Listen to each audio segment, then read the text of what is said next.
Жители 3 домов по улице Цесу не могут назвать свой двор очень плохим. Для детей установлены аттракционы, для любителей спорта – тренажеры. Жильцов расстраивала общая неблагоустроенность. Площадка под баскетбольным кольцом заросла, сломанные футбольные ворота заменили бревна, а территория для игр все чаще стала превращаться в место для парковки. Не желая равнодушно смотреть на происходящее, инициативная группа жильцов решила участвовать в конкурсе по благоустройству дворовой территории.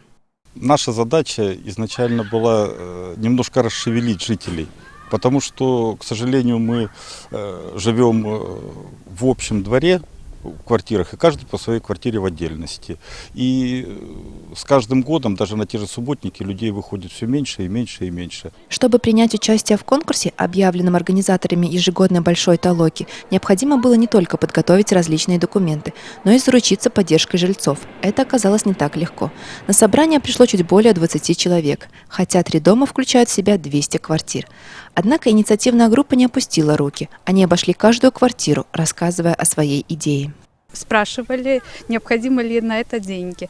Было разъяснено, что деньги на это не нужно никакие, и взносы никакие необходимы, но нужно просто участие. Если сидеть на диване, ничего не делать, ничего в нашем дворе не изменится. Старания активных жильцов возымели успех. Двор на улице Цесу вошел в 4 победителей. Всего на конкурс было подано 50 заявок со всех регионов Латвии.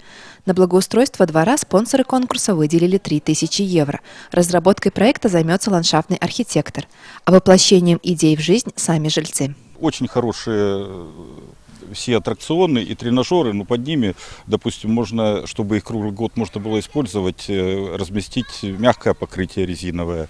Допустим, есть место для футбольной площадки, но ворота уже давно пропали, и ребята каждый год на берегу озера спиливают березы для того, чтобы сделать такие самодельные ворота. Можно сделать футбольную площадку, можно сделать площадку для стритбола. Хотелось бы обезопасить непосредственно двор, где играют наши дети на детских площадках, ну, хотя бы символический заборчик от того места, где проезжают автомобили. Свою помощь в виде техники и инвентаря уже пообещало предоставить Даугавпилское предприятие жилищно-коммунального хозяйства.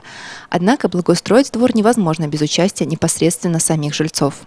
У нас 13 числа в 18:00 на этом месте будет собрание, встреча с организаторами этого конкурса. И каждый житель сможет дать свое предложение, что они хотели бы видеть. Жителей всего города призываю не быть пассивными, а участвовать в подобных конкурсах, либо в других мероприятиях для того, чтобы наш город привести в порядок.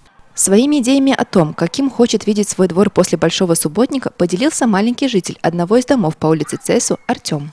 Хочу новые качели, баскетбольное и футбольное поле. А чем тебе сейчас площадка не нравится? Ну, все некоторое ржавое и краска спадает. А сам будешь принимать участие в обустройстве площадки? Да. Что ты можешь делать? Могу помогать приносить что-нибудь. Тем собственникам жилья, которые еще сомневаются, следует ли принимать участие в общих благих делах, да и вообще посещать собрания жильцов, следует брать пример с Артема. Ведь независимо от того, наши или соседские дети будут играть на площадке, это дети, которые в будущем будут строить жизнь в нашей стране.